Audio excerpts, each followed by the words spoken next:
What's up, everybody? This is your boy GD Fitz. Once again on the microphones with my man Kelvin K. What's happening, baby? My man. Man, we always come up to you with the best, telling the truth, sports-wise. NFL, NBA, whatever we feel and talking about sports, man. Glad you're joining us. Glad you're tuning in. Man, we got a good week to talk about some good stuff, man. Yeah, but, you know. I had to go bump a little bit of J. Cole. I like J. Cole. I think he's the best out there right now. Some people don't like his album, though. Lyrically, who's better?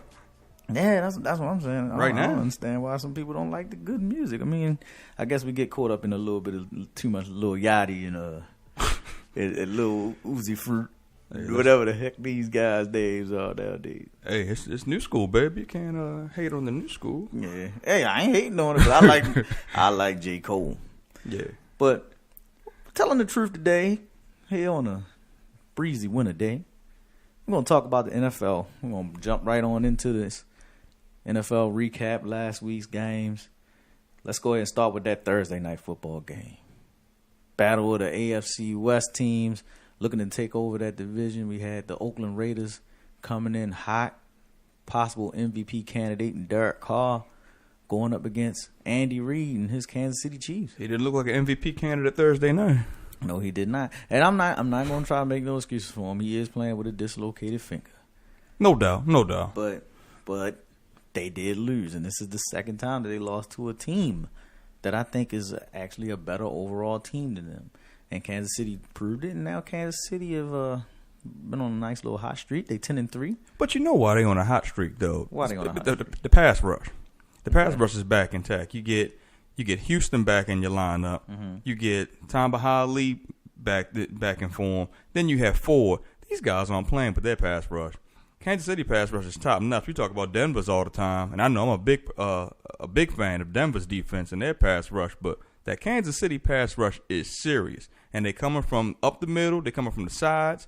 I mean, these guys are ready, and it wouldn't surprise me if they take it all the way to the Super Bowl. I don't know if they'll win it or not, but I'm not. I don't doubt them. Don't doubt Kansas City. Really don't doubt Andy Reid. Well, I'm not going to doubt anybody, especially if they're in playoff contention right now. I'm not going to doubt anybody because anybody can get hot.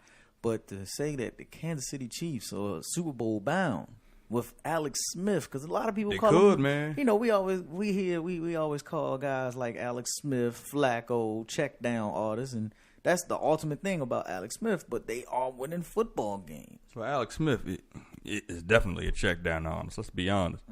I mean, I remember that season when no wide receiver on the team caught a touchdown pass. That's crazy. Yeah, I'll never forget that one. But Alex Smith is a good quarterback. He's might be the best game manager in the league today.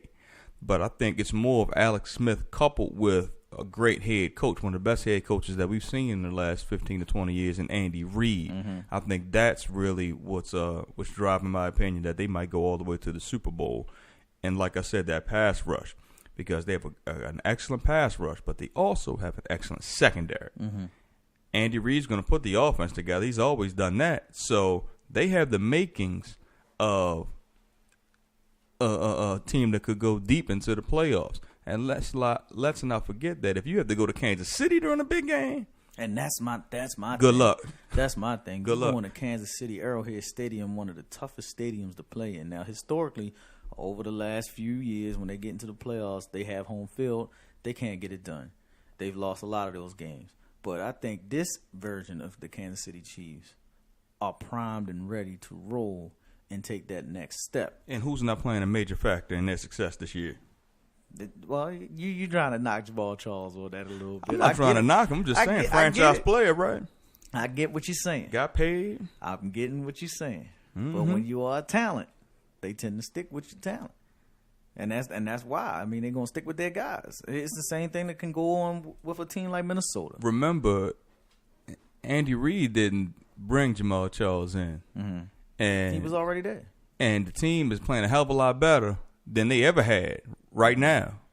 Since, comparing Jamal Charles and not being on the field the last 2 years versus when he was in his prime, the team is doing a hell of a lot better now under Andy Reid without him. Okay. So, when he comes back fully healthy, you wonder where he's going to fall in the mix, because Spencer Ware seems to have the starting job locked up. I'm not saying right now. I'm not saying he's the best. I mean, let's look at Andy Reid historically. I mean, he breeds running backs for his system. Yeah, always has. You know, from Deuce Staley to Brian Westbrook to Buckhalter. Buckhalter to Shady McCoy. I was a big Buckhalter fan. Buckhalter kept tearing his ACL all the time when he was up in Philly, though. Yeah, that was the only thing. And it's funny because Jamal Charles just keeps tearing his ACL every time he's here, and he just keeps finding running backs. I mean, that's what he does. He breeds running backs. He runs that West Coast system to perfection, and Alex Smith seems to be rolling in it right now. He seems to be, real keen in that system. They have a shot at actually being the number 1 seed after today. Yeah. I just look at it like they're eventually going to have to make a decision with Jamal Charles. Do we want to pay this guy who, as our franchise player, the team hasn't really had? I'm not going to say they haven't had any success, but they haven't had the type of success that they expect to have this year in the playoffs during his whole tenure. Are we going to continue to pay this guy who can't stay on the field when we battle without him? We could take that money and put it elsewhere, going forward. But as far as this year is concerned, I think Alex Smith and the Chiefs are rolling. Okay. Andy Reid's got them going in the right direction. Well, that's one of the teams over in the AFC. Let's go ahead and talk about another hot team in the AFC. I'm going to talk about the Pittsburgh Steelers right now. They went into Buffalo yesterday. Blizzard. Didn't matter to Le'Veon Bell. He had basically a career-type day. 3 TDs, over 200 yards rushing. The guy 298 all-purpose yards. I was getting ready to go there. 298 all-purpose yards. So it basically said, look, Le'Veon, you're going to beat this whole team today. He was the only person who had a good game on the field. Only person that had a good game. Ben didn't play well at all. Nope. Couple picks. I mean, he just didn't play well. Tyrod didn't necessarily play well. But I think Buffalo kind of put something on their team that kind of let their whole air out of their bubble. You can't come out with a report the day before a game and say, oh, it's a chance that the head coach could be fired on Monday. Right. And then the quarterback could be benched on Monday because they don't want to pay him the money that they just gave him the extension week 1 of the season. That's crazy to me. Well, that's what you get with certain organizations. With certain front office people, they make decisions. And, I mean, clearly what are they going to do? Start over? They going back to E.J. Manuel? I mean, they're investing in Cordell Jones. From Ohio State. Yeah, okay. Has who they want to invest in. Has a bigger arm. Then he has a bigger arm. He's more of a prototypical quarterback, a little bit taller. Might be something that the GM likes, but it's a rift between GM and head coach. Clearly. And then you see that the head coach Rex Ryan is brought in his guy, which is Tyrod Taylor, somebody that he knew from his years of being with the Baltimore Ravens. So it's like, okay, I'm going to go ahead and I'm going to go with my guy. They might not like that feel and that fit. Maybe ready to go to something different. And it's sad for a guy like Tyrod, but I'm glad he got paid. Yeah, I'm glad he got paid too, because when he was with the Ravens, he just played his part. I mean, he was the backup. I mean, he studied behind Flacco. He sat, and he was a guy who a lot of the fans wanted to get on the field, but he got that opportunity somewhere else, got paid. I mean, if it works out for him, if it doesn't work out for him, he got that money. So, hey, that's a win. Right, that's a big time win. That's a win for his family. So I'm glad to see that he got a little money in his pocket. But I'm just amazed though, man, at some franchises how they just do not want to commit to coaching and commit to the process of developing a quarterback. It takes time to develop a quality quarterback. I mean, some guys come in and right away, out the gate, they have success. Dak Prescott, perfect example this year. But 9 times out of 10, a quarterback in his first year isn't going to be the same quarterback that he is in his 4th or 5th year. It takes time to adjust to the NFL. The speed of the game is what you hear most often from these guys. So, okay, Tyrod, who honestly is in his 2nd year of starting, he didn't even have a full year of starting last year, so now he's already going to get the can. Right. You know, because he didn't start from the first game last year, did he? Well, he did start from the first game, but he was splitting it. Okay. EJ, it was splitting it, and it was like, all right, well, it kind of looked like you're running a gimmick offense. And then when Tyrod established himself as the guy, he took it over.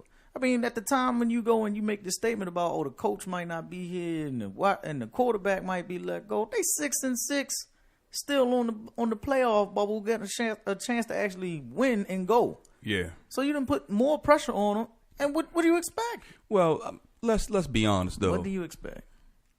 Rex Ryan, it hasn't really done what they expected him to do.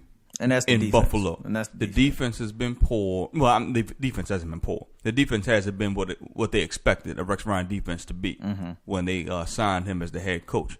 And he's never been a great game manager. So if he's not bringing a top-notch defense to the table, then what we here for. Exactly. And Tyrod clearly, he's a playmaker, and he's a big part in Buffalo leading the NFL in total rush yards. Between From him, the quarterback position. Yeah, but if you're going to move on, you might as well just blow it up and go ahead with the kid from Ohio State, because it's not like they're making any serious waves. I mean, Rex just simply hasn't done it with the defense. So, I mean, do you really want to pay Tyrod $31 million come the March? I believe it's a March 11th deadline. Yeah, but my thing on that is that's the going rate for an NFL quarterback nowadays. Okay, but Cardell Jones might be almost as good as Tyrod now. And the only way you can see is if you actually see him get on the field and do that. Exactly. And it might be something there because we don't know what's going on behind the scenes. So if I'm in the front office, if it's close. Yeah, Tyrod gone. I would go with the cheaper guy. Yeah, obviously. Damn right. So that's how it works. I don't necessarily knock the Bills front office for that. I just knock them for here we go again. Yeah, because it's consistent. Here we go it's again. consistently bad. They're consistently inconsistent with their right. And there's other situation. organizations that we'll talk about later on them, but agreed. That's the problem right there. That's probably the main problem. But going to Pittsburgh, 8-5, got a little hot at the right time.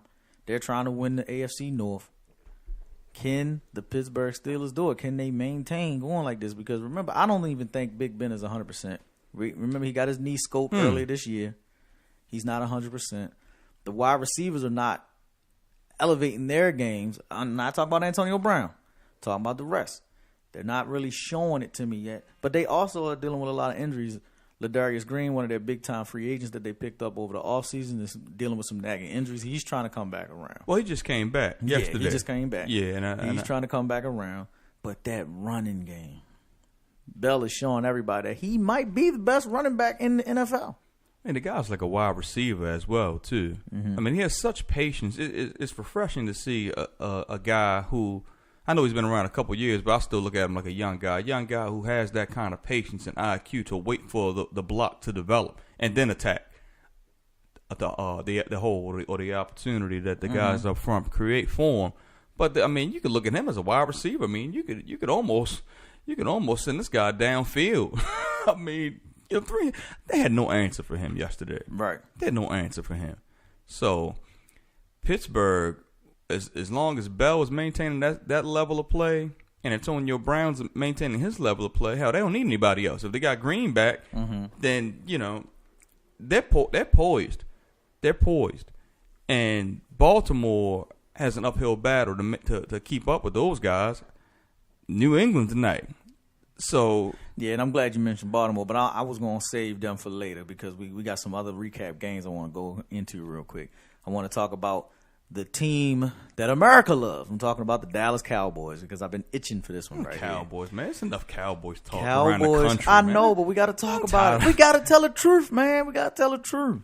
Cowboys, Giants, 10-7. New York Football Giants win the football game. Again. Showed everybody that they wasn't afraid of the big, bad offensive line bully. They didn't send blitzes. They sent 4 at Dak Prescott last night. Ezekiel got his 100. But they sent the pressure to the quarterback. They said, you're going to beat us. You're going to beat us. Dez Bryant does nothing but fumble at the end of the game after he finally caught the ball. That Giant defense that they paid so much money to have beaten the best team in the NFL this season twice. Looks like it was worth the money. This is my question to you. Are the Giants legitimately in the mix to compete for the NFC Championship against the Dallas Cowboys? Absolutely. The Cowboys are the best team in football, bar none this year. I know New England's always going to be there perennially, but this year, by far, they've been the best team in football with the best offensive line. That everybody agrees with that. They beat them twice. They've been the only team to beat them. So, yeah, they're in the mix. They're in the mix. The only thing the Giants have to worry about is their defense is playing right now. And they put a pass rush on Dak last night and really put the game in his hands, which I think should be the blueprint against the Cowboys every week. A lot of times Dak has beaten teams with that same philosophy, but you're not going to say, hey, Ezekiel's going to beat me. But Eli is still the same Eli to me. Eli throws a lot of bad passes, a lot of interception, and their running game leaves a lot to be desired. I know Jennings is back after missing some time, but Vereen came back and in his first game got hurt again against the Cowboys. Vereen done. Yeah, but he did at least give them that reception out of the backfield, element to the offense. If they can really work that receiving core, I think that can make up for their lack of a running game. Yeah, I think they will, because if you kind of look at it, they run a lot of quick slants with like Odell Beckham. He's too big and too fast, man. Like, honestly, all his antics aside, the boy might be the top 3 wide receivers in the league. Absolutely. And what he did last night on a quick slant, boom, gone. First down. Oh, I'm going to turn this into a touchdown. Nobody touched him. It reminded me of the play when he did it against the Ravens. Yeah. Same exact thing. Quick slant. I'm going to just take it after that. 5 yards, I got him. And that's all it did. That's all he did. And that's what I never liked about this Cowboys defense, especially without Claiborne here. Yeah. No Claiborne, somebody's going to get exposed. And last night, they got caught. Sean Lee was covering everything close. But he can't go out there and cover a wide receiver like Odell Beckham Jr. It just makes me nervous if I'm a Giants fan to think that, okay, it takes a big game breaking play for us to get over the hump. I mean, because they've had a few game breakers that have won games for them this year. In the playoffs, those types of games are fewer and further between. So now, granted, Odell is a top 5 receiver in this league, and the play that he made last night, it was clutch to say the least. It was clutch to say the least. It was all him. But I don't feel comfortable, like I said, trusting Eli with really putting the game on his shoulders, because somebody has to get it to the wide receivers. I mean, Victor Cruz has already complained that he hasn't been used enough in the offense recently. Well, hell, he had a play to him last night that he clearly had the ball and let the dude take it from him on a pick. So, I mean, how much you want him to throw it to you if you're going to let the guy jump you and get the picks, man? Yeah. Can't get spoon-fed all night long. But the Giants' defense showed me something. That's what I was most impressed about. Absolutely. Is that, what's funny, and Patriots fans might hate me on this, they did the same thing against Tom Brady. Yeah. Send 4, disguise your blitzes, make everything look one way. You just come up with them 4 going there, sending all that pressure. Now you can cover all them wide receivers and all those crossing routes. Yeah. It was perfect. Yeah. Perfect game plan. And I'm predicting it right now. I'm telling the truth. Cowboys and Giants, I see them meeting again in the playoffs. I see them meeting for a 3rd time in the playoffs. And I wouldn't necessarily bet against the Giants either. And remember, Dez and Dak haven't developed a chemistry yet. Dez missed a lot of time this year, and he's pretty much just getting back on the field. So and Dak as a rookie, who really wasn't viewed as the starter from the beginning of camp before the season started. They haven't really had the opportunity to develop a great chemistry with each other. So, and I honestly think that Dak, I was more impressed by Dak without Dez. Spread the ball around. He's working Beasley, Witten. You can't forget how you got to 11-1, or you can't forget why you're the best team in the league this year. And I hope that he doesn't turn into Matthew Stafford with Calvin Johnson, trying to get the ball to Dez, because he's the top wide receiver, and Dez going to let everybody on the sideline know when he's not getting the ball. I hope he doesn't try to force feed Dez the ball, because now we're getting into the championship time now. We winding down. Playoffs about to roll around. So you don't want to start mixing things up, doing anything different now when the games matter the most. So let's see how that plays out. Well, we definitely will see. I'm going to go another one before we go on a quick break. I want to talk about this matchup. Green Bay versus Seattle. Matchup. Yesterday's game was no matchup. Yeah. You know, this is a small little rivalry that's been created with them over the last couple of years. Couple of classics. Actually, it started the riff with the classic touchdown incompletion on Monday Night Football with Golden Tate. This is what it kind of started. And it's like, all right, it's constantly rolling. It's like they're playing every year, Green Bay, Seattle. Yesterday's edition of it was in Green Bay. Green Bay, Aaron Rodgers, hurt hamstring, hurt calf, you name it. It didn't matter. They torched them last night, 38-10.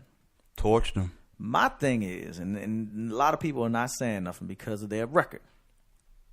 Seattle's offense is not looking up to par. And this is all a part of that Marshawn Lynch transition that we talked about a few years ago.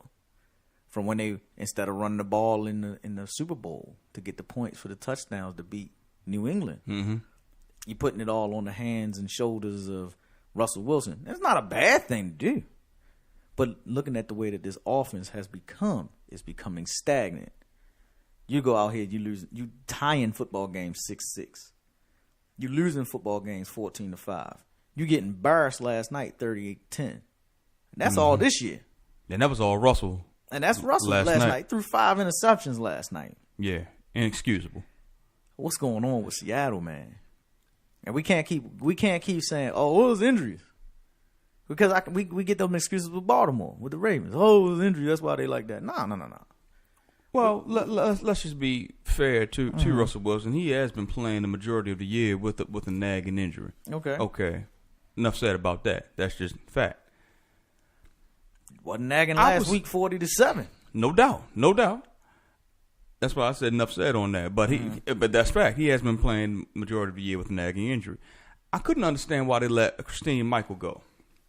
I couldn't either. I didn't understand it either. Now, Thomas Rawls, Beast Mode's last year, played well. When Beast Mode had a couple of injuries, Marshawn Lynch had a couple of injuries. He came through as a rookie and played well, and it kind of made the organization, I feel, it kind of made the organization comfortable with the heir apparent in Rawls to Marshawn Lynch. Okay, this guy's a physical running back, young guy. Marshawn's on the way out. Yeah, he's the heir apparent. Well, the guy played about a half a season last year. Got hurt before the end of the season. Just came back a couple of games ago. Okay, what week are we in now? Yeah, we in week 14. We're in week 14. Christine Michael, who has been in the system a few times before, journeyman running back, but he's been in Seattle's system before enough where they felt comfortable bringing him back. He's performed well this year. As soon as Rawls was ready to play, they cut him. Yeah, that befuddled me. I didn't understand. Okay, so Rawls hasn't had that type of top-notch production that he had last year. And maybe the book is out on him a bit. You know, when guys first hit the scene in the NFL, the first go-round, first few games, they're all world. Then you get enough tape on them, and the production drops off just a bit. Rawls hasn't had the type of production that Michael's had all year since he's been back. You couple that, not an excuse, but you couple that with a Russell Wilson and his nagging injury where he needs to lean on other members of the offense more than what he has had to before. They just don't look good offensively. They don't look good offensively. Now, the 38 points, I think, is a direct result of Earl Thomas not being on the field. Personally, I mean, I don't now at the same time, because I watched that game in its entirety, they didn't get much pass rush either. So kudos to Green Bay's offensive line. Well, Green Bay's playing motivated because they know they got to win out to get in the playoffs. Yes, they do. Because they already have 6 wins. Yeah. 6 losses. They have to win out to get into the playoffs. So they like, look, we got to go all in. And Aaron Rodgers is playing hurt too. Yeah. He's playing hurt, but they have to go all out to get into the playoffs. And they got to win the division, I think, to get into the playoffs. Yeah. Even though everybody keeps looking at the bottom, But the Giants pretty much got that first wild card spot locked up at 9-4 right now. But then you turn around and you look at that last spot. We got the Redskins. We got the Vikings. And Redskins actually got a good advantage because of the fact that they have that tie. So it's like it's a lot of teams that's floating around down there, and they know they got to win that division. But when I come back from the break, I really want to talk about the NFL and their hits. There was a lot of hits low yesterday. So I want to talk about that when we come back. Y'all stay tuned. We telling the truth here, y'all. Kelvin K. Yes, sir. Myself, GD Fitz. We in the building, man. This is what we do. Be right back.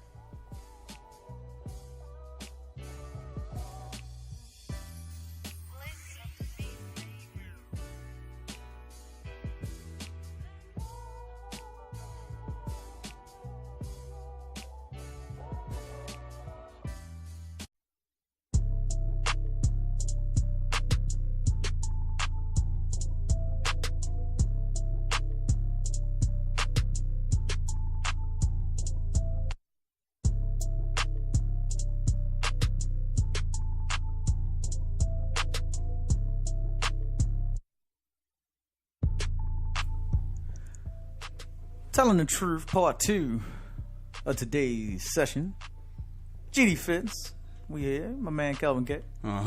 Let's go ahead and get a quick recap on some of these scores from the NFL.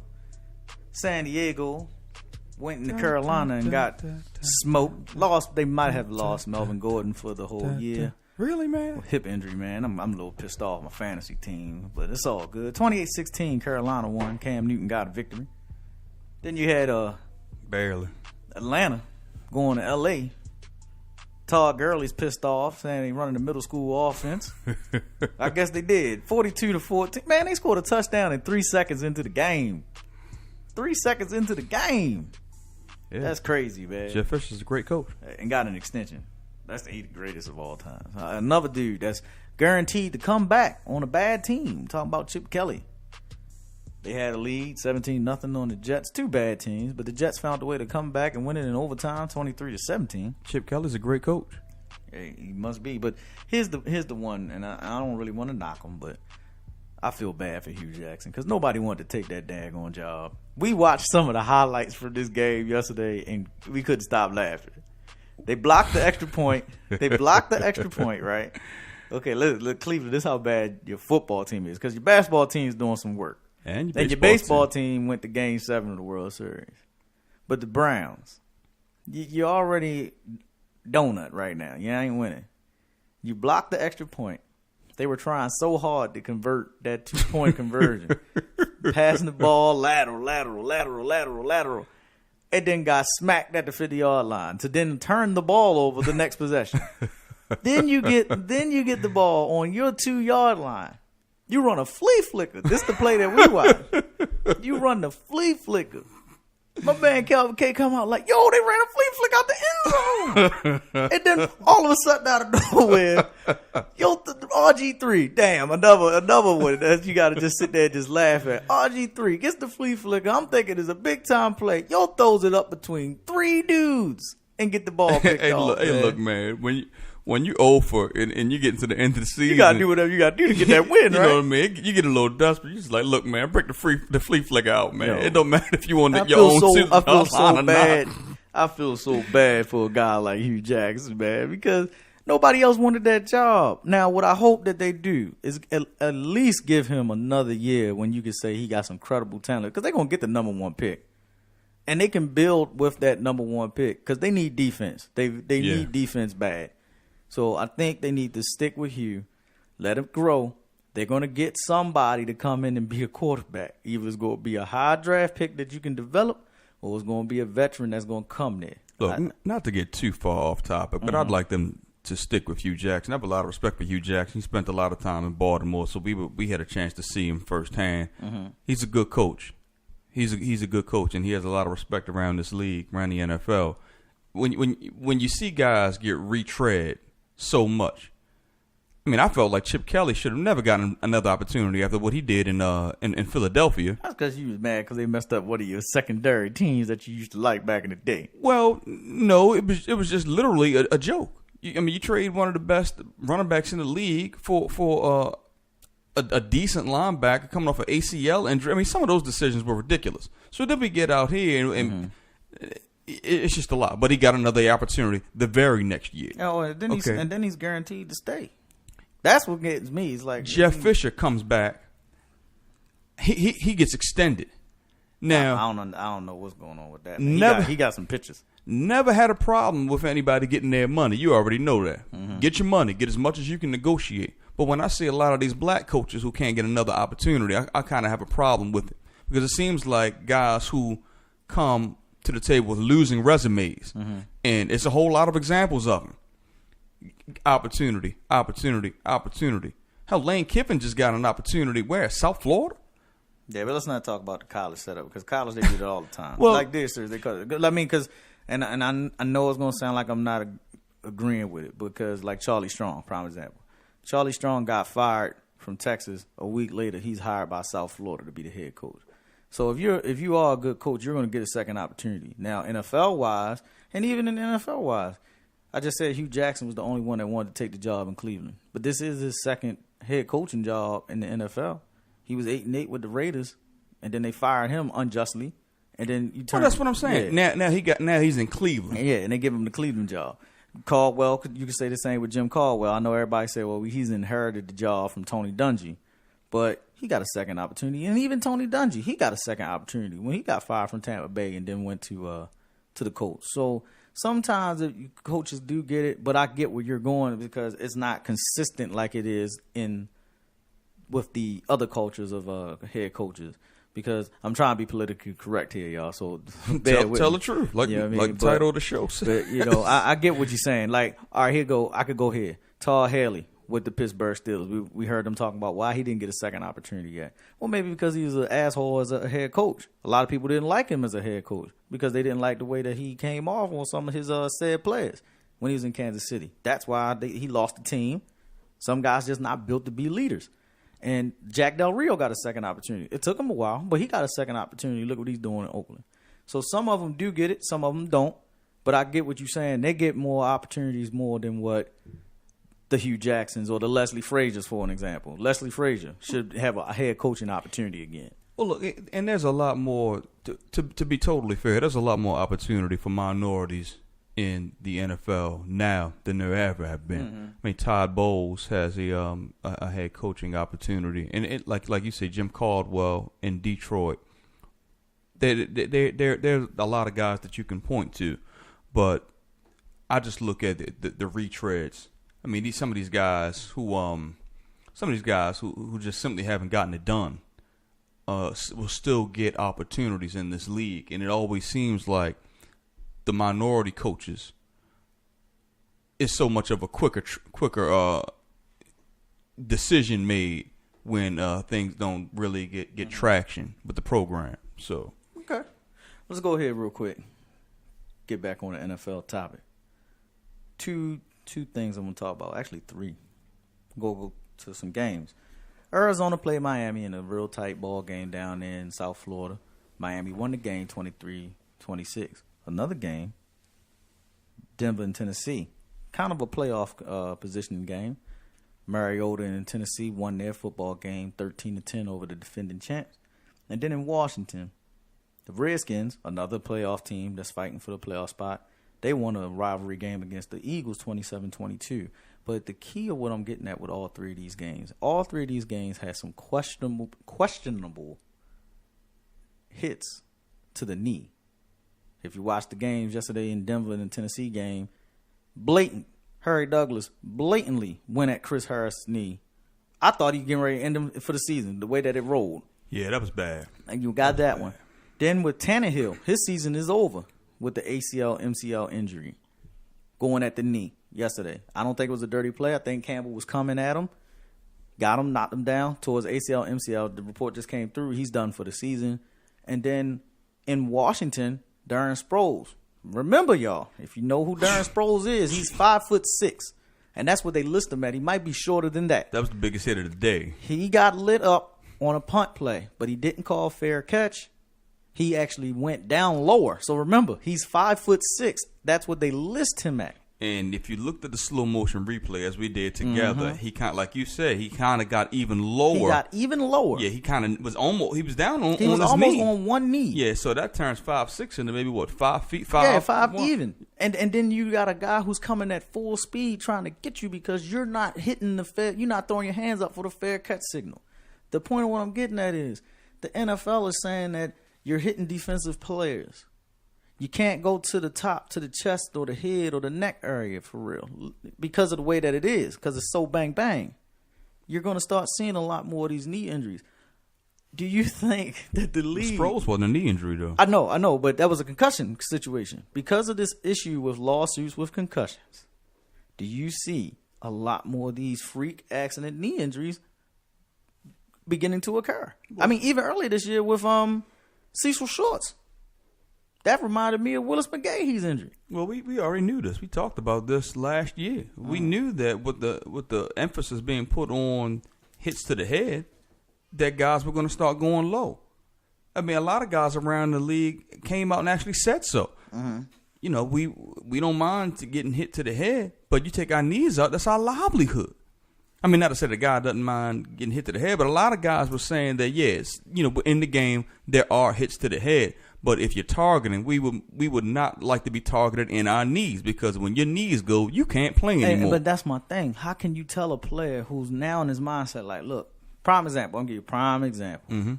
Whitner. Okay. Whitner was known for basically lighting you up when you came across the middle, right?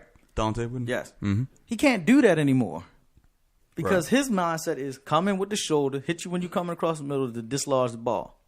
Now his mindset is either I got to come at you full speed going to your gut like a spear, or I'm going to have to go low. But even going at you with a spear, they'll call it a defensive player. You can't play defense unless you're really playing the ball nowadays. And it's so bad because it's like, yo, you can't even say, all right, I'm going to let the guy get the ball in his hand and light him up, because they'll call defenseless receiver. I just want to know, where can you find that fine line as a player? Because if you're a player and you're like, look, man, I got to save my job on the defensive end. If I allow this guy to keep catching the ball in front of me, I'm going to get cut. I mean, that's just the direction the league is going. I mean, we've seen it it's bad football, headed this way for a long time. I mean, I don't necessarily agree with it, but there is no fine line. The collective bargaining agreement is in place with certain rules. It's just so and bad. The defenseless receiver, now if a guy makes a catch, and it's coming down, then yeah, you can hit that guy. You can't hit him in the head, but you can hit him. You can light him up. It's not like you know, all the big hits are gone from football. So yeah, you can hit people hard, but I mean, that's just the rules. I mean, and sometimes guys are getting penalized when it just looks bad. You know, the guy could have made a perfectly legal hit to the offensive player, but if the player gets hurt or injured, then a penalty flag will come out. Just because the guy's gotten hurt. I've seen this a few times this year. I mean, the one that kind of just upset me so much was the one yesterday with Darren Sproles. I'm like, all right, this guy just ran a touchdown back that got called back because of a penalty. So the gunner's coming at him now like, look, this dude just finished scoring. I got to stop him from getting another opportunity of scoring because the game was tight. It was like 21-19 at this time. He comes out. He's a gunner. Sproles doesn't throw up the fair catch signal. What you expect him to do? You expect him to not touch you? Like, come on, man, it's football. He didn't hit him in the midsection, though. He didn't. Yeah, he didn't. He hit him up. He basically was lining him up to come chest, but Joe stooped down. Okay, so he should have stooped lower then. Yeah, Sproles should have stooped lower. No, the defender should have stooped lower and making a hit. I don't know about that, because then what if he'd have bang on the heads? Then we'd have like, yo, he's out cold. We was just jumping up and down saying, my God, from off the hit that he did get. Let me ask you this. Is it in baseball, and I know I'm kind of comparing apples to oranges here, but the point will be made. In baseball, the strike zone is bigger if you're 6'5" than the strike zone if you're 5'11". Yeah, you're 5'11", right? Mm-hmm. So you have a much larger strike zone, a bigger man. Okay, that's the advantage of being a smaller player. I get that. That's the advantage of being a smaller player. So, I mean, make the adjustment. I mean, it's just the new NFL, man. It's just how the game is played now. And if you're a fan of the league, you're not going to stop watching because of these penalties that are called. But we are on the path to flag football. That's what we on a path to. Is flag football to me. I mean, kind of. It's going to take something big to kind of push it towards flag football. Just like it took a concussion movie and. And even still with that, doctors around the globe coming out and years of study and data and really getting momentum behind that whole concussion lawsuit and movement to really cause changes to the game. So I just look at it like it's a business. It's big business, and everything is driven by money, man. I mean, that's what it's all about anyway. Yeah, I mean, that's just how I feel about it personally. We talking about money. Let's go talk about money. Let's talk about the highest paid quarterback in the NFL. Well, I don't know if he's the highest paid yet or if he's getting ready to be the highest paid. I'm going to Indianapolis. I'm talking about Andrew Luck. Guy had a chance to go and take the lead in the division, a division he's trying to win. The Golden Boy. In the playoffs. And they are at home. They're going against Houston. And Houston comes up there and basically tells them, hey, we're not no joke, even though I don't think Houston's that good of a football team. And Houston wins. Houston's got a good defense. Here's my thing. Is Andrew Luck overrated? Well, I always said he was overrated. And, yeah, he doesn't have a line. We get that. And, yeah, he doesn't. Well, he's got T.Y. T.Y.'s a top receiver. But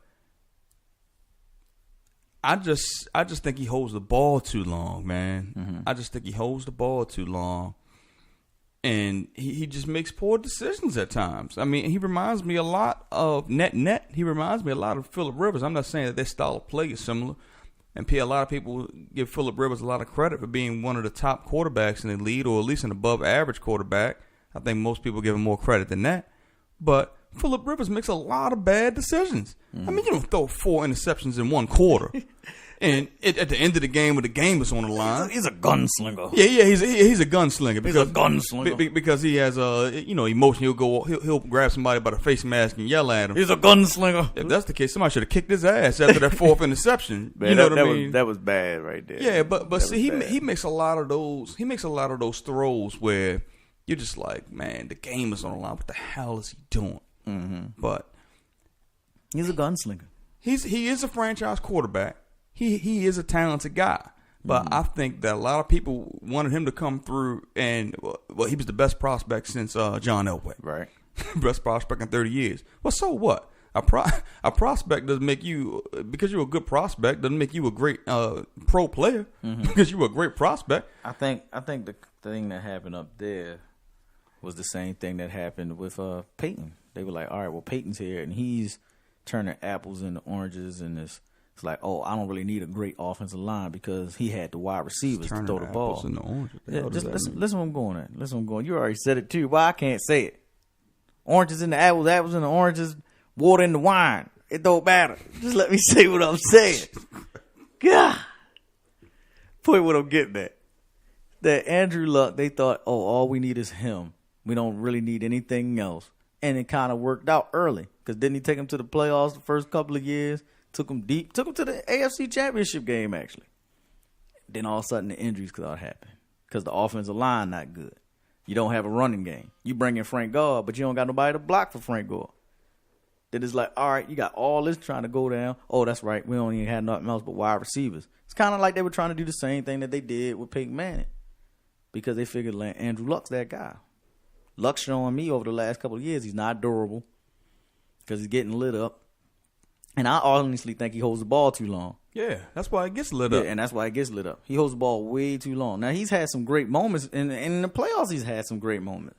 To come all the way back against Kansas City in that shootout that they had against Alex Smith a couple years ago. He does have great moments. But at the same time, you're overrated, buddy. You know, I just think you're overrated. You're in a weak division, and you still can't get it done. I know it hurts a lot of people to hear that. Yeah, I know. Andrew Luck is overrated. Andrew Luck is overrated. Period. He's overrated to me, man. And I really think that a lot of people are starting to see it. And I'm going to go to another young quarterback who I don't think is overrated. And he's actually got a shot at winning a division. I'm talking about Jameis Winston down there in Tampa Bay. No credit. No credit at all for him. No credit. No credit at all for him. And they are building a winning team down there. And looking at their team right now, I'm like, okay, they're on the verge of winning the South in the NFC. Well, it's because two things are happening at the same time. Jameis is coming into his own. And they're getting healthy.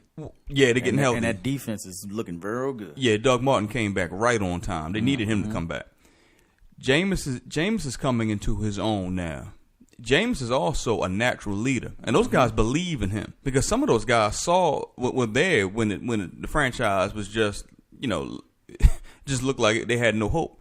Also, on the defensive side of the ball, you bring Mike Smith in. He knows what he's doing. Been around a long time. He knows what he's doing. So that defense, as quiet as it's kept, is really doing just as much as Jameis Winston in that offense. Okay, so those things are happening at the same time. You get Doug Martin back. They're poised to go on a roll. And you know what's funny? And I'm like looking at their schedule and who they beat over this win streak. They went into Kansas City and beat Kansas City. And then they went home and just smacked Seattle back-to-back weeks. This team is for real. I think this team can really get in the playoffs and they can make some noise. They get the Cowboys this week in Dallas on a Sunday night. You get to see Tampa Bay. Now, they could possibly lay an egg because they are a young football team. But I think they're going to give Dallas a run for their money because they got a shot at winning the division and being the third or fourth seed themselves. They really do because if you look at their divisions for the taking. Yeah, it's them in Atlanta. Breeze had another bad game yesterday. And they beat them. They beat them already. Okay, Carolina is just out of it. And their last two games is the Saints and Carolina. There you go. I think, and one of them is at home. So they just beat the Saints this week. Now they go 2 games on the road. They go to Dallas, then turn around on a short week, go to the Saints. But then they go and they get the Carolina Panthers, the last game of the season, at home. Now the team that they're chasing in Atlanta, who has the best receiver in football, Julio Jones. Who's actually out. You got to keep an eye on his injury because if he's having trouble, then that opens the door wide open for Tampa Bay to get in there. So, Jameis, like I said, he's going to have that offense rolling. Doug Martin is back. He had a good game yesterday. The defense is intact and playing well. Yeah, look out for him and give him a little bit of credit. Yeah. I mean, we always want to bring up the crab legs or whatever it was, and all these things that happened while he was in college. Since he's been in the NFL, he's been a model citizen. And then even forget all of that. I ain't stressing on no crab legs, nothing like that. This boy went out, won a national championship in college, only lost 2 games in college. Comes here and he's changed the whole entire concept and mindset. We're talking about Tampa Bay here. Yeah, Tampa Bay wasn't good. They haven't been good since the great defenses of Warren Sapp. And by the way, my man Warren Sapp out there straight getting all those prostitutes out there in Arizona during Super Bowl time. I'm sorry for that. I had to joke a little bit. But they got some good defense now. Their defense looks very good. David at the middle linebacker position, they look pretty good down there. Yeah, and you're leaving out Mike Evans. Yeah, oh my God, I forgot all about Mike Evans. Stud. I forgot completely Complete about Mike stud. And him and Jameis are on the same page. And they're still not even 100% fully yet. So, and they're supposed to be getting Charles Sims back as well, another receiver out the backfield. That's an extra pair of hands. I think that they're going to be a dangerous football team. And that's even more credit that goes to Jameis and also Mike Evans because he stepped his game up. You lost Charles Sims, a veteran. Back-to-back. And you lost Doug Martin. And they still won. I mean, you were out there with Jaquez Rodgers, and then he got hurt. So your top 3 running backs have been hurt, but you're still in the playoff hunt. And, just to make one more point on that whole thing, though, it's funny how we elevate Andrew Luck by what he did in college, and we try to tear down Jameis Winston for what he did in college. But if you look at what they've done in the pros, now, I'm not going to sit here and act like Luck's a bum. I'm not saying that at all because Luck has major league numbers since he's been in the league. Major league numbers. But a whole lot of guys in this era of football, you can't be blinded by numbers because in this era of fantasy football, sometimes we put numbers above actually what the hell is going on in the game. Right. Okay, we'll look at we might not see a guy play all year, but we look at his numbers and we say, yeah, he's a good quarterback. But if a guy puts up 4,000, let's say a guy puts up 4,500 yards, but blows the last 3 games of the season by an interception in the fourth quarter, then that's not the kind of guy I want on my football team. Right. You know what I'm saying? So Jameis and those guys down in Tampa Bay are rolling. I like to see them do well. Okay. Now, before I go into my little playoffs and MVP spill with the NFL, because we rolling today on Tell the Truth, I'm going to talk about this preview of this matchup tonight. Monday Night Football. Baltimore Ravens, 7-5, going up against the mighty New England Patriots, Belichick and Brady. They do it all the time. They always in the mix, 10-2. Kelvin K, what's your preview for tonight? What do you think is going to happen in this game? A game that's pretty much got some big-time playoff implications on it, to be honest with you. The Ravens lucked up by getting New England without Gronk. Okay. And a game that they need. Now, no, they have to go to Foxborough for this win tonight. I really don't know how this game is going to play out. I learned a long time ago not to bet against San Antonio Spurs and the New England Patriots because they have 2 of the best coaches in the history of their respective sports, Greg Popovich and Bill Belichick. And Popovich is Tim Duncan. Popovich is to Tim Duncan what Belichick is to Brady. Not going to bet against them in December at home. And Brady's missed 4 games and still in the MVP running. I mean, he only threw 1 interception and 19 touchdowns. But he is, I'm not saying he's a bum. Guys don't jump off the cliff. He is a different quarterback without Gronkowski, though. If you look at his receivers now, you have Edelman. You have Hogan. You have Mitchell. Amendola's not playing. Remember, Amendola's out as well. Yeah, I mean, if he was, he wouldn't even be. And you have Bennett. I mean, he's the fourth option if he is playing. I think Amendola against this Ravens team because of the fact that Jimmy Smith, I know I always praise him as a top 5 corner in this league. Crazy. A lot of people think I'm crazy. I think he is. But Amendola, small wide receivers give Jimmy Smith problems. And if Amendola and Edelman were there today, that means you're going to have to either put Sharice Wright on one of those dudes or you're going to have to put Jimmy. And it would have been a better matchup when you would have had that for New England if Amendola's there. But he's not there this week. I like New England tonight, even though I'll be pulling for the Ravens like crazy. I think the Ravens are going to keep – I think it's going to be a very close game. I think it's going to be one of the best games of the season. That's how it feels to me because I think that Flacco is hitting his stride like he usually does this time of the year. He always turns it on when the games matter the most. I know he's not a consistent quarterback, but he consistently plays well when the games matters the most. And I would kind of take that over a guy who puts up good numbers and doesn't play well in big games. Okay. But I think with the Ravens – I'm just saying like this. This, I'm not trying to cut you off. I know you said that you got New England. I'm pulling for Baltimore tonight. And you are trying to cut me off. No. I mean, that's what you did, though. I know it kind of seemed like that, but that's not really what I was doing. Okay. Just check what I'm getting at. I'm looking at the last 5 football games. Right. And I'm saying the Ravens have basically been playing playoff type football because they're fighting to get into the playoffs. Whereas the Patriots are playing on kind of like cruise control while nursing injuries and things of that nature. Because remember, Edelman's not 100%. Brady's not 100%. You lost Gronk. You don't have Amendola. Bennett isn't 100%. Martellus Bennett. And then on defense, they are not really clicking either. But they've been playing teams that they know they can cruise on. I mean, the last 3 games alone, 49ers, Jets, and the Rams, they probably 3 of the 5 worst teams in the league. That's a good point. Now you're getting one of the most physical teams. Now not the most physical defense team in the football, league. Yeah. Whereas the Ravens is going up against a Miami team. They smacked them, and that's a playoff contending team. Because right now, if the playoffs was to start, Miami would be in the playoffs, even though they just lost their quarterback. Well, this season is over with as far as I'm concerned. Because I don't think they can win no more games either. But I'm not going to put nothing past them because they are still an NFL football team. But then you go up against Dallas. Dallas is the best team in football. You played them tough until the last minute. You played them tough to the last minute in a real good game.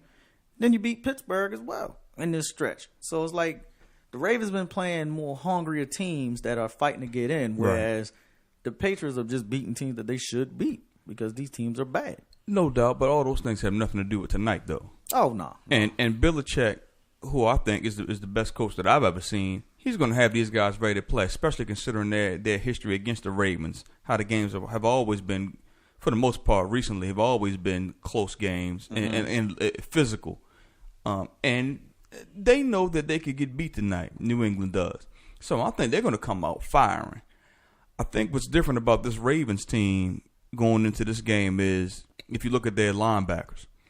Speed. If you look at Suggs has a torn bicep, but it's funny because either he's getting the good stuff or he's getting that deer antler part 2. Yeah, I don't know what's going on with him, but he's playing better with a torn bicep than he has the last few years, in my opinion. He just looks different to me. Dumerville's back healthy. And over the middle is really what I wanted to point out because I think Orr is playing Pro Bowl level football. I mean, he's playing so well. And him and CJ in their pass coverage, as much as New England likes to run those crossing patterns, I think Baltimore this year, and really this year is looking at their middle linebackers is much different than years past because you had Ray Lewis, then they replaced Ray Lewis with Darryl Smith. These guys were old and slow.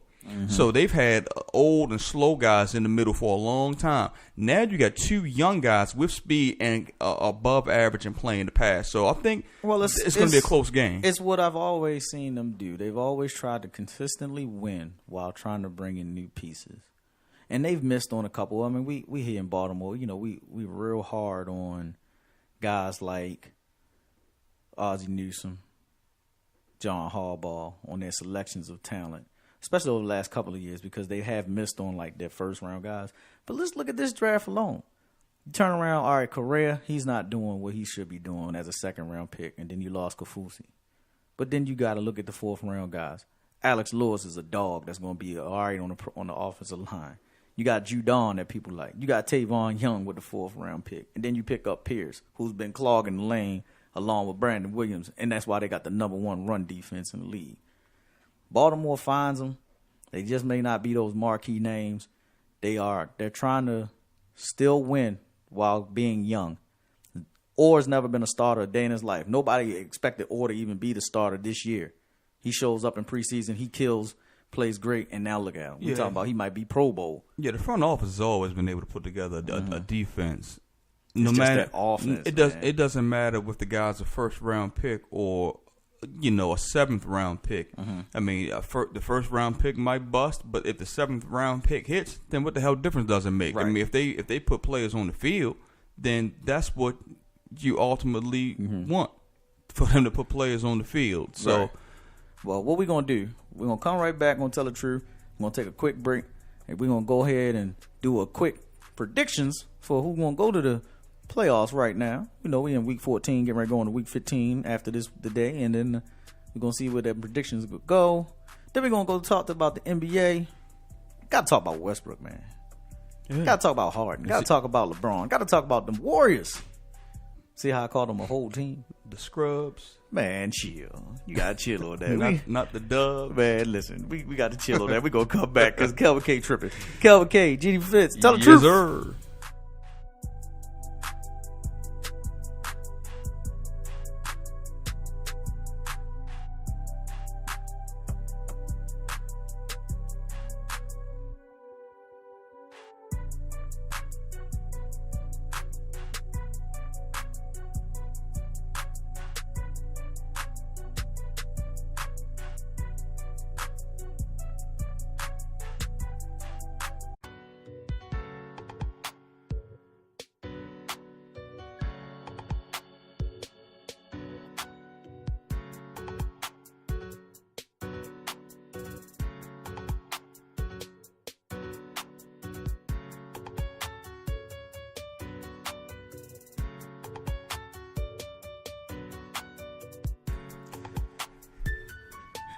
Had to take it there.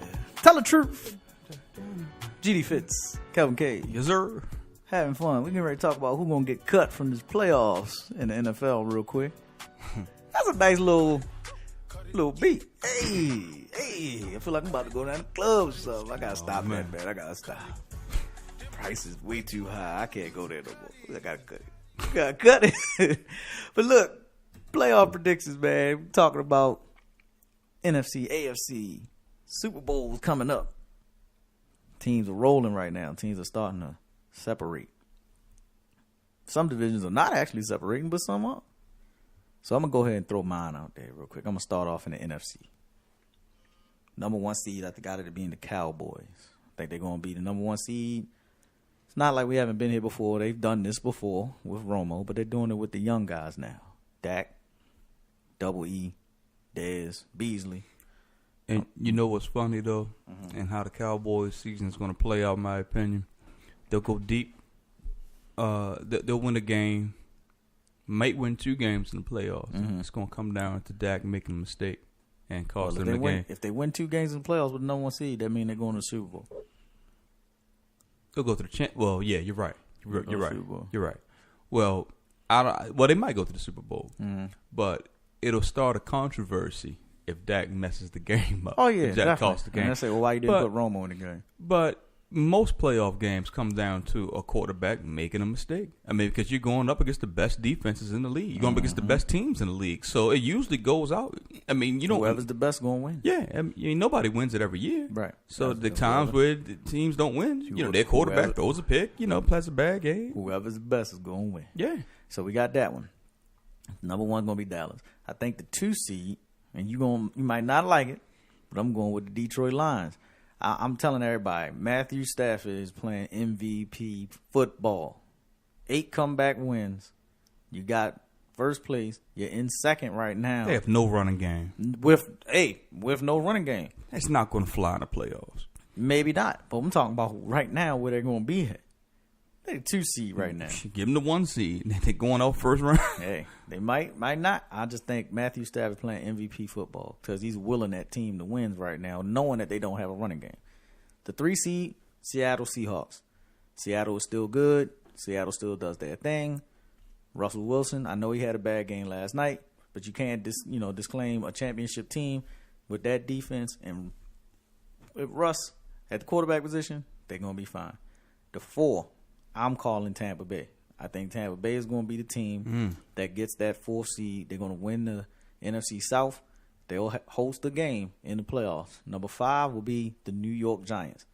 The Giants will be there. Not number 4. At number 5. No, it can't be number 4 because the division. No, division, yeah. The Giants will be number 5. They'll probably be 11-5 at the 5th seed. They'll be 5th. They'll be going up against Tampa Bay, which would be an excellent wild card game. And then at the 6th spot, I'm calling it here. I think the Redskins are going to sneak in off of the strength of that bye because I believe they play Philly again. I'm believing that they do play Philly again. I'm not sure, but I will check that. But I think they play Philly again, and that's a good thing for the Redskins because I think they got Philly number. I think Philly is starting to pack it in and saying, yeah, we need a little bit more. But matter of fact, I'm sorry, no, they don't play Philly. They play Carolina, and they play the Bears, and they play the Giants. So you give the Redskins a better chance than the Green Bay Packers? Yes, because I know everybody's saying Green Bay. Aaron Rodgers not 100%. And didn't stop him last night against the Seahawks. I understand that because they rolling right now in there. But now they got 3 straight division games, 1 against Detroit. I just said Detroit going to be the team that's going to come out of there. I think Detroit got Green Bay this year. I think. So you're going to pick them to beat the Green Bay, basically. Yeah, I'm picking them to beat Green Bay. I think they're going to be the team that stops Green Bay. How about the Vikings? Nah, the Vikings are done. I don't believe the Vikings are going to do it. I think they're done. They're one of the best defenses in football, best secondary. I believe they're done. And remember, the tiebreaker for that goes to the Redskins because the Redskins beat the Vikings. I think they're done. And that's where I got mine going. I think I see. I think the Vikings done too. I'm just trying to poke holes. I don't know why. 6. Yeah. That's what I think is going to happen. I think that 1 is Dallas, 2 is Detroit, 3 is going to be. Damn, what team I just said 3 was going to be? Oh man, the 3 seed is going to be the Seahawks. I'm not even going to say anything. 4 is going to be Tampa Bay. 5 the Giants. 6 going to be the Redskins. That's going to be my NFC team. Okay, how about your NFC? Your AFC. I mean your AFC picks. All right, that's not a bad one right there. I say Patriots are going to still be the number 1 seed. Even though I got them losing tonight, I think they're going to be 1. Chiefs is going to be number 2. Number 3 is going to be the Ravens. Number 4. The Ravens? Yes, because I think the Ravens are going to win the division. Because the Ravens are going to win tonight. They're going to beat the Eagles next week. That game against the Steelers in Pittsburgh is going to determine the division. And quiet as this kept, even though everybody keep talking about, the Steelers got the great running game and blah, blah, blah. Who's the one Achilles heel that be shutting down Le'Veon Bell? Shuts down every running back. That's the Ravens defense. Okay, but you got they have 4 games left. Mm-hmm. You have them 3 after tonight. You have them beating Pittsburgh on the road and New England on the road. They've done it before. I'm not saying ain't done it before. I'm just saying that, to have them as the 3 seed going through that road, Pittsburgh is a much easier road than Baltimore had. I get where everybody going. I get that. Pittsburgh they have to go against Cincinnati next week, then the Ravens, then the Browns. I get it. I definitely get it. Then the next game is on the road, and in Cincinnati, I think they'll beat Cincinnati. I think they'll be on a collision course. Both teams will be at 9-5 come Christmas night. And whoever's the better team is going to win that game. And I think the Ravens are a better team than the Pittsburgh Steelers. That's just like a home. Hey, you can call it what you want. That's what I'm saying. I think that's where they go. You didn't see those 300 all-purpose yards yesterday? You ain't see that was against right? a team that can't stop the run. Okay. That's against a team that can't stop the run. Okay. That's what I'm looking at. Now, look, I don't necessarily disagree with you. Let's keep rolling. My 4 seed is Tennessee. I think Tennessee wins that division. Everybody like, what about the Houston Texans? Well, what about the Titans? Can't they get in? They got the might be the second best offensive line behind the Dallas Cowboys, and they're running the ball with DeMarco Murray. And then you got Mariota. I just think that's where they're going to go, and I think that's who's going to be the 4th seed. Oakland Raiders, only reason, and it's sad, because Oakland, at their record, they'll probably be either 12-4, at worst 11-5. And they'll be the 5 seed instead of being where they should be in the 1 or the 2 spot because they lost to the Chiefs. So I'm going with the Raiders at number 5. Then after that, in the 6th spot, and it's all based off of injuries, and it's all based off of who got hot at the right time. And you might laugh at this one, but you're going to see the Ravens play the Steelers in a wild card matchup in Baltimore because the Steelers are going to get the 6th spot. Now, if you can't tell me, don't tell me, that's a homer or that's a NFC, the AFC North bias. But I think the Steelers are going to slide in there, and they're going to get that 6th spot and get in. Well, it's a whole lot of things that can play out. So I'm not really going to get into ranking these teams 1 through 6 in each conference. I mean, it's some things I agree with you on, some things I disagree with you on. But Baltimore has a long way to go to get that 3 seed. Now, I'm telling you straight up. Now, I don't know how you can look at that schedule and say they have a better shot than Pittsburgh to secure that number 3 seed. They don't. On paper, they don't. You just believe in them. I believe that this team is going to hit a turning point. And not just off of that last game. I'm talking about what I've seen from them when they went up against Cincinnati. Let me check something real quick. Hold on, let me check something. I'm listening to you. I get what you're saying. But this is why I think both Baltimore and Pittsburgh, no matter what, are going to go into the playoffs. Looking at their schedules, you just said it. They got a tougher road to go do what they got to do. They got a tougher road to go do what they got to do. Well, Denver got a real tough road to do what they got to do. Denver got to go out here. They have to play the Patriots after the Patriots play the Ravens. Then they got to go to Kansas City on Christmas night. Then they got to come back on New Year's Day and go up against the Raiders, a team that's going to be pissed because they don't want to fall too far back in that spot. So I personally think that the Denver Broncos are going to see themselves on the outside looking in. And if they see themselves on the outside looking in, what you going to do? Well, we'll see, man.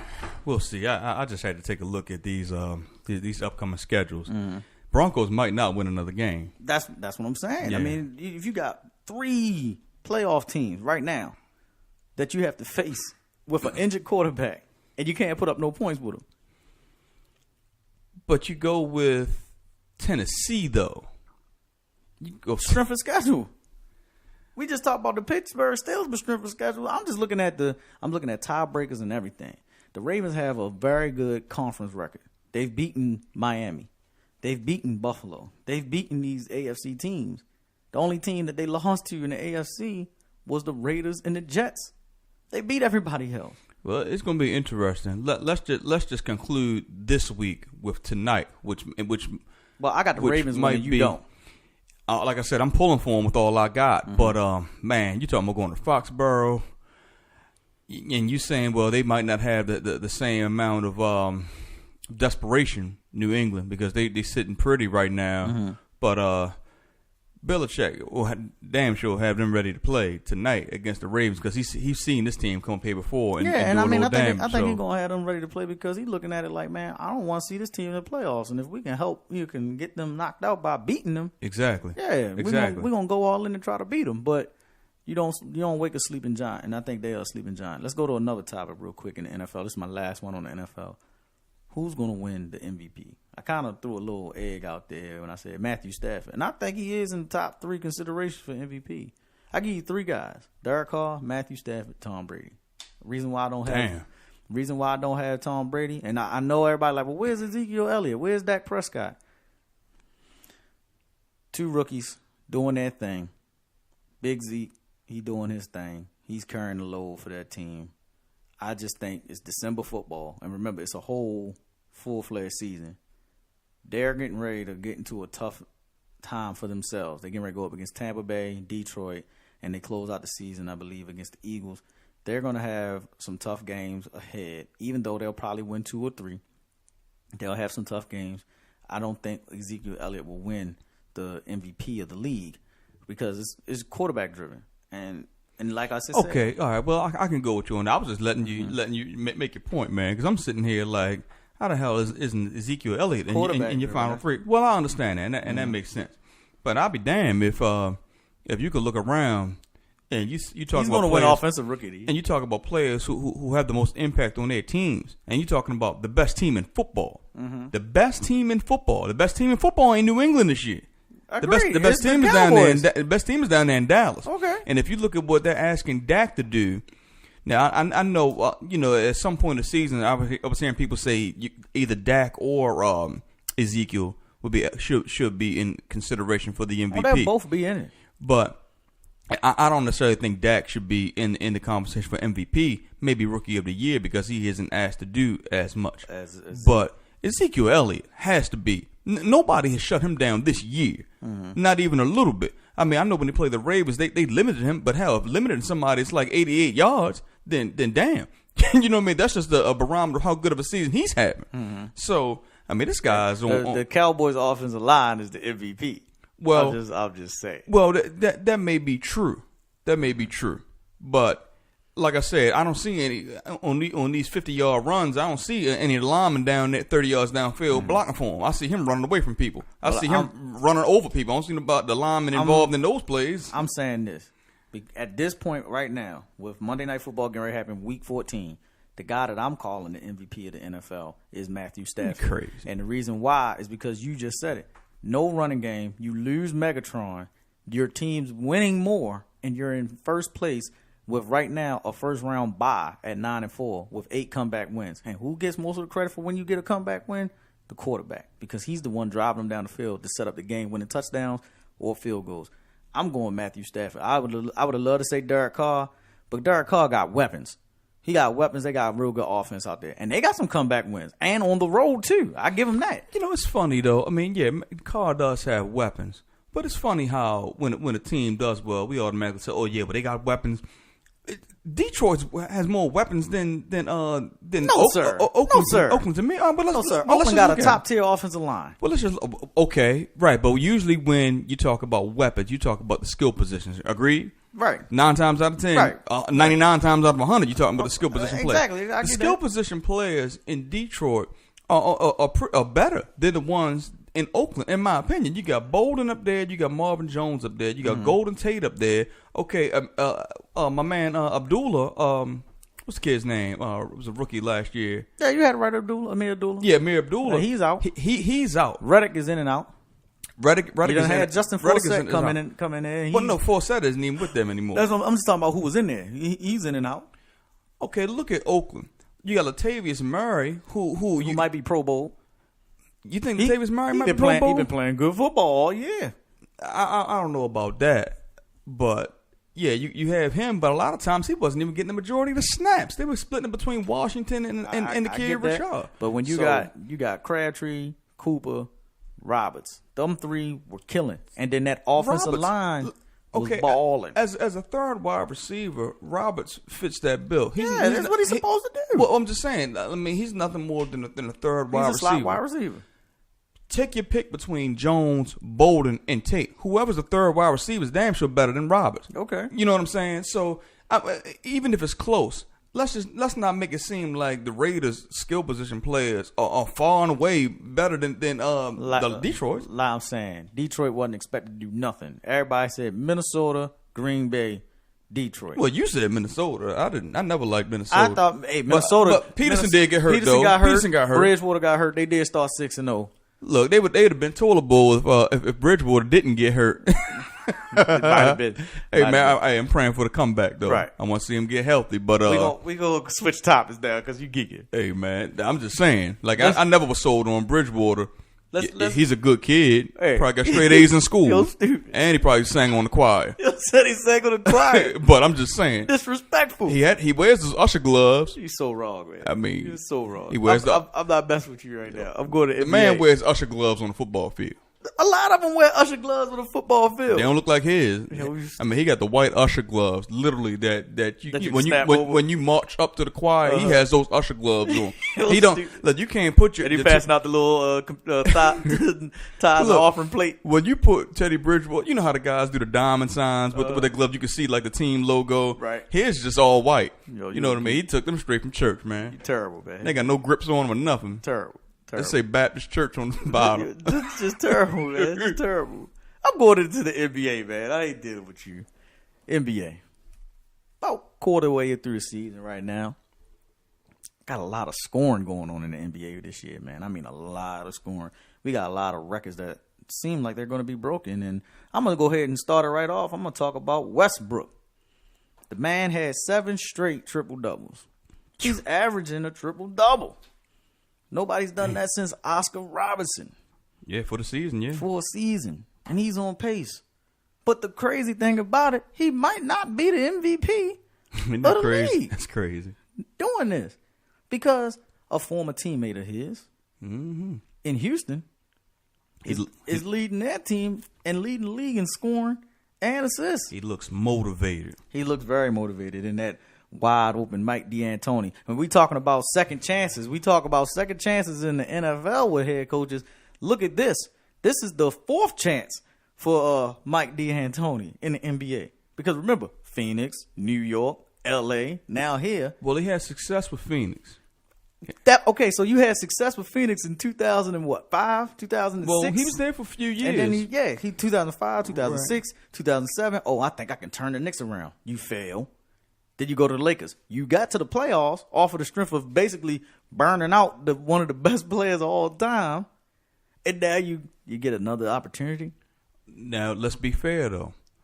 This is the best the Rockets have looked, period. This is the best they've looked.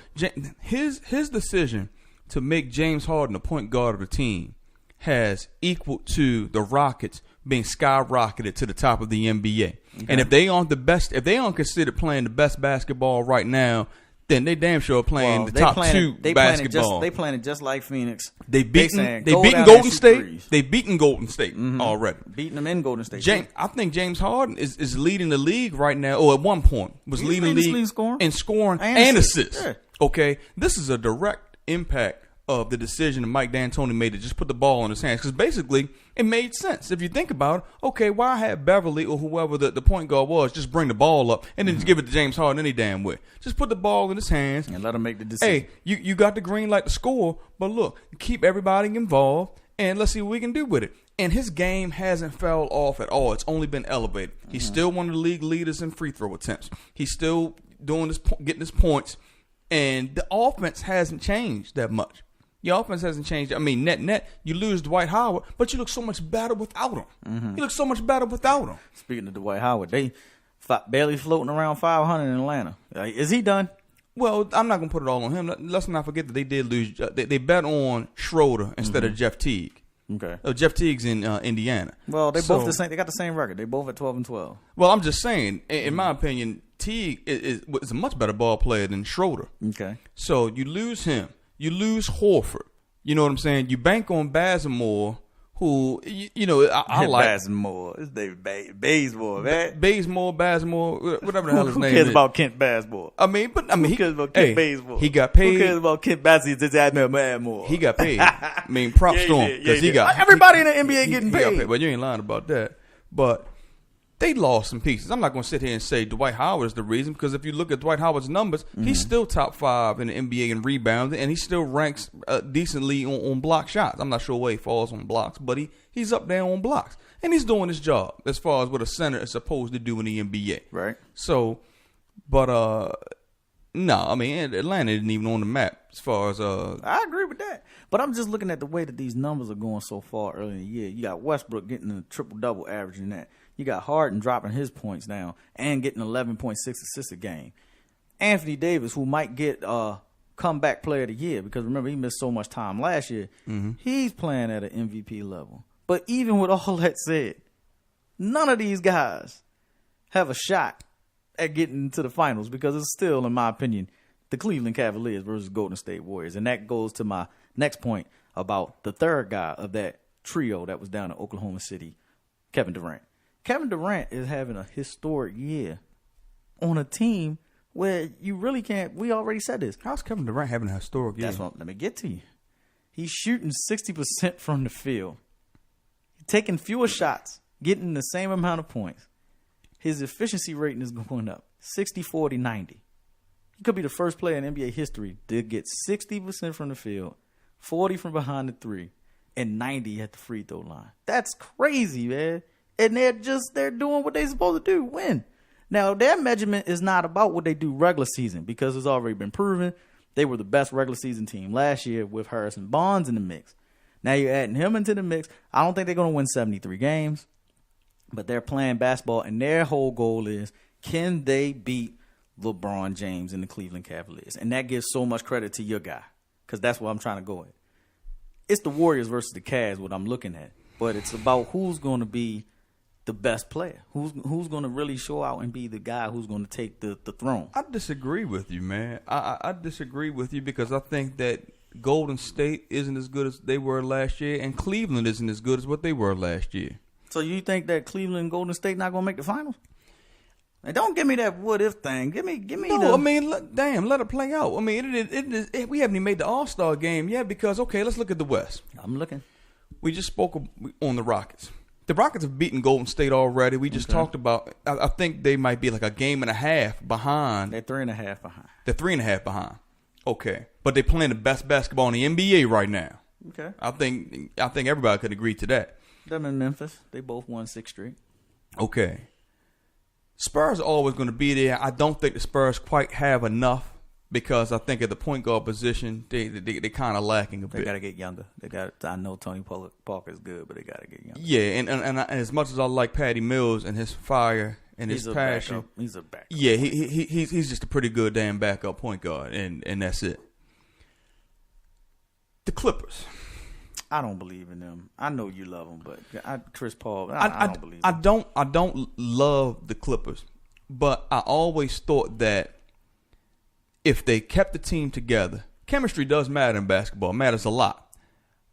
I think that if they kept that team together, what would give them a shot against Golden State is their bigs, because even if Golden State is coming out hitting threes uncontrollably, right? They hitting 3-pointers at a 40% clip. Okay. They have no defensive presence in the middle anymore. Their rebounding is very lacking. Okay. And they can be beat. And people might not think that the loss of Harrison Barnes meant a lot, or the loss of Bogut meant a lot, or even the what's the guy's name? The African guy that they had coming off the bench. Golden State, the center. Oh, Ezeli. Yeah, Ezeli.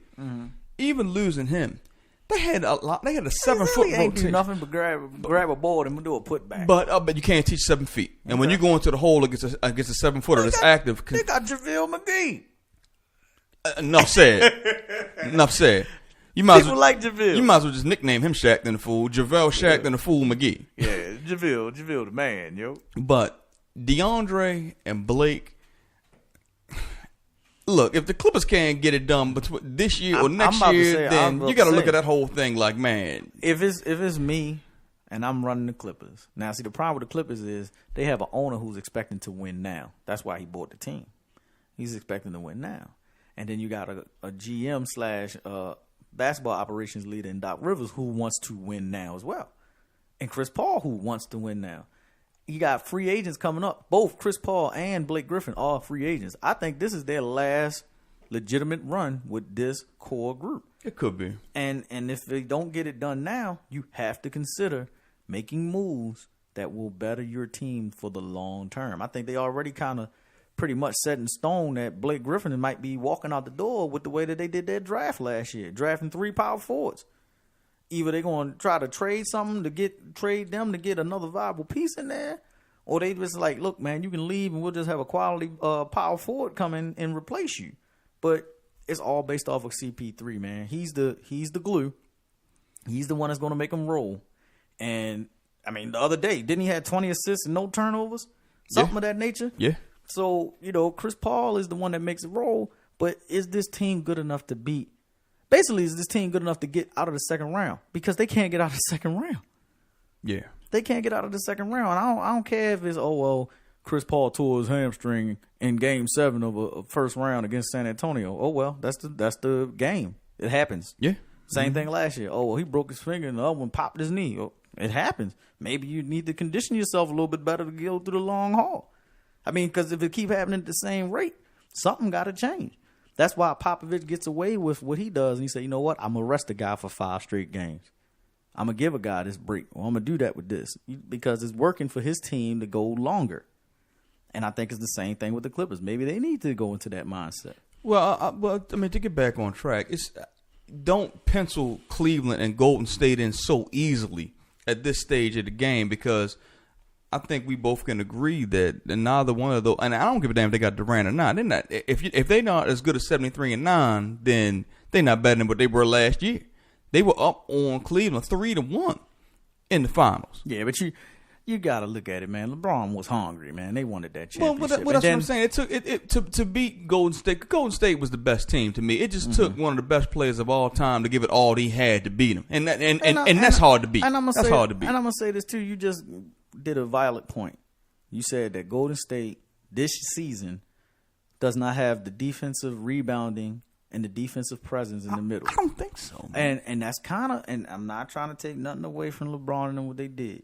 But when Andrew Bogut went down with his knee injury in Game 5 and no Draymond Green in that game, that turned the whole series because that got them the momentum. They said, all right, they ain't got nothing in the middle. We're going to attack them. Game 6, Tristan Thompson went off, killed them in the middle. Yeah, I agree with that. But Draymond was on the court for the last 2 games. Yeah, and Draymond was there. Draymond did his part. He got triple-double in Game 7. Well, we talking about. I know. I'm talking about the past. I'm talking about the defensive end. Yeah, I'm talking about defensive end. I mean, yeah, because he was the only one that showed up first half in that Game 7. Yeah, he was the only one that showed up.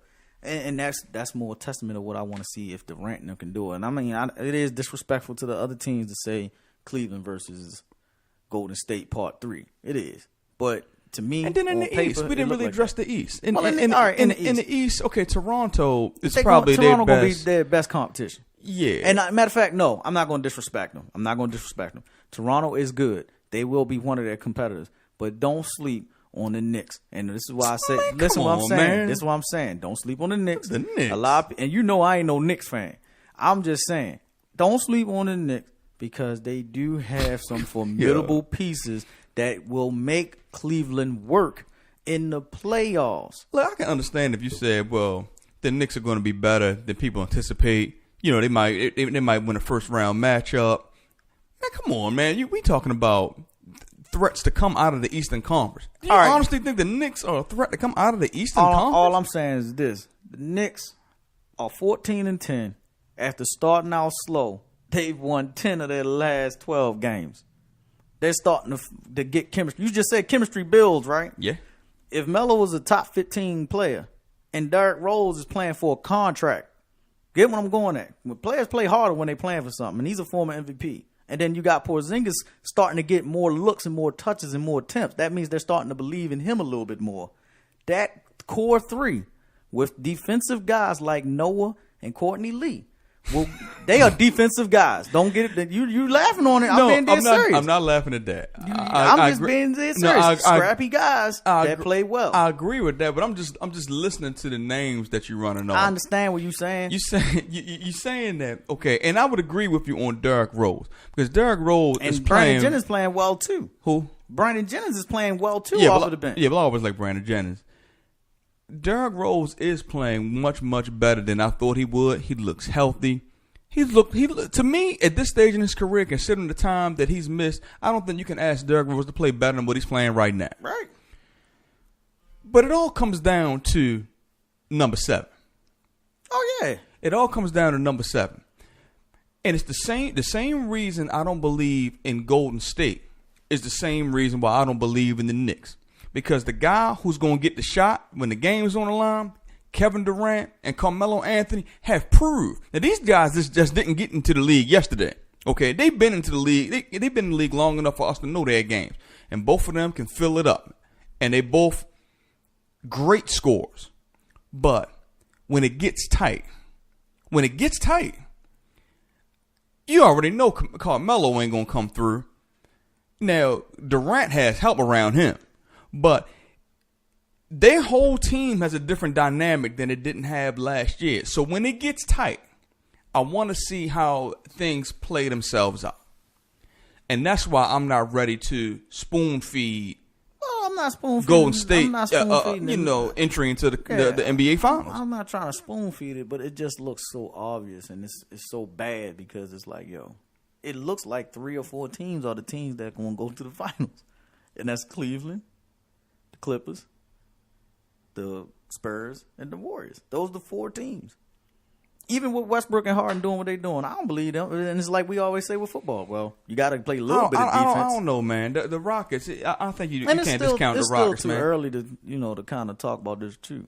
Well, and that's what I said from the beginning. I mean, I think we can narrow it down so we can really see, who, the players are. But hell, I give the Rockets just as much chance as I give the Clippers. Mm-hmm. You know what I'm saying? Well, we're gonna see. We're gonna definitely see. But look, I'm gonna go like this, man. We getting ready to roll out. Yeah, about that time already. I think we told enough truth for the day, man. People like listening. They're gonna check us out. We're gonna be on YouTube. We're gonna be streaming in 2017. Yeah. And we getting ready to go ahead and start streaming. You can see us. Might be before then. Let's see how a couple things move and shake, but okay. probably let's just say first. It's all about growing. Yes, sir. And we're gonna keep telling the truth here. My man Kelvin K. Mm-hmm. Got some Beatles coming in the room. I don't know what's up with that, man. I ain't doing no mannequin challenge in here, man. I'm not. That's done. That's dead. I'm about to say I'm a little burned out on this one, man. The mannequin challenges. There was a couple good ones though. See the ones in the strip club, man. I saw that one. That was pretty good. But that's not good. When you're in a strip club, you don't want to see nobody just paused out. I want to see them shaking that ass. I'm just saying. I'll just tell the truth. That's what I want to see. I'm talking about the mannequin challenge, man. Man, I'm just talking. You're talking about something totally different. We're going to strip club. Jesus. Once again, man. It's Kelvin K and GD Fitz. We telling the truth. We're going to get at y'all next time. 1.